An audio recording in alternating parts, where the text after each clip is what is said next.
Hi, welcome to Vasavi news TV. Nagula Panchami, Nagula Chavithi రెండు కూడా నాగభక్తులు విశిష్టంగా జరుపుకునేటువంటి నాగదేవత పండుగనే చెప్పుకోవచ్చు. అయితే వీటికి ఏమైనా వ్యత్యాసం ఉందా? నాగుల పంచమికి నాగుల చవితికి ఉందా? అవేంటో తెలుసుకునే ప్రయత్నం చేద్దాం. నాగుల పంచమి ఇది శ్రావణ మాసంలో మొదటి శుక్రవారం జరుపుకునేది నాగుల పంచమి. అయితే దీపావళి అమావాస్య వెళ్ళిన తర్వాత 4వ రోజు చతుర్దశి రోజు నాగుల చవితి పండుగను జరుపుకుంటూ ఉంటారు. అయితే రెండింటికి వ్యత్యాసం ఏంటంటే నేపథ్యం కొంచెం వ్యత్యాసం ఉంది. రెండు కూడా నాగదేవతకు విశిష్టంగా భక్తితో కొలుచుకునే పండుగలైనప్పటికీ దీంట్లో కొంచెం అంతరార్థం కొంచెం వ్యత్యాసంగా ఉన్నట్టుగా మనకు పెద్దలు చెప్తా ఉన్నారు.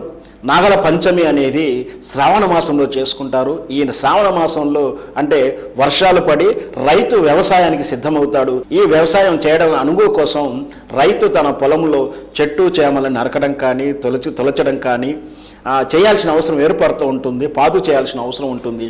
అట్లాంటప్పుడు అక్కడ ఒకసారి ఒక రైతు తన పొలంలో వ్యవసాయం కొరకు సిద్ధం చేయడానికి అక్కడ వెళ్ళిన కలుపు తీయడం ప్రయత్నంలో తన కత్తి కాటుకు ఒక నాగుపాము పిల్ల చనిపోవడం, వెంటనే నాగుపాము తల్లి వచ్చేసి ఆ రైతు కుటుంబం మీద కక్ష తీర్చుకోవడానికి, పగ తీర్చుకోవడానికి ఆ పిల్లలని కాటు వేసిందని, ఆ తర్వాత ప్రసన్నం చేసుకున్న తర్వాత ఆ పిల్లలను మళ్ళీ తిరిగి బ్రతికించిందని, ఆ కృతజ్ఞతనే నాగుల పంచమి రోజు రైతులు అందరూ కూడా, వ్యవసాయదారులు, ముఖ్యంగా గ్రామీణ నేపథ్యం ఉన్నవాళ్ళు, హిందువులు అందరూ కూడా దాన్ని స్ఫూర్తిగానే ఈ నాగుల పంచమి పండుగను జరుపుకోవడం ఆనాతిగా వస్తుందని పెద్దలు చెప్తా ఉన్నారు.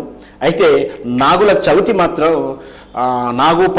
నాగుడు పుట్టినటువంటి రోజుని, నాగుపాము పుట్టినరోజు యొక్క వేడుకని నాగుల చవితిగా చెప్తున్నారు. అంటే నాగ చవితి నాగపాముల జన్మదినానికి పురస్కరించుకుని జరుపుకునేది అయితే నాగపంచమి నాగదేవతకు, నాగలోకానికి కృతజ్ఞతగా చేసుకునే పండుగగా చెప్పుకోవచ్చు. Please subscribe Vasavi news TV. ధన్యవాదాలు. వాసవి న్యూస్ ఛానల్ ని సబ్స్క్రైబ్ చేసుకోండి. జై Vasavi. Please like, share and subscribe to Vasavi News TV.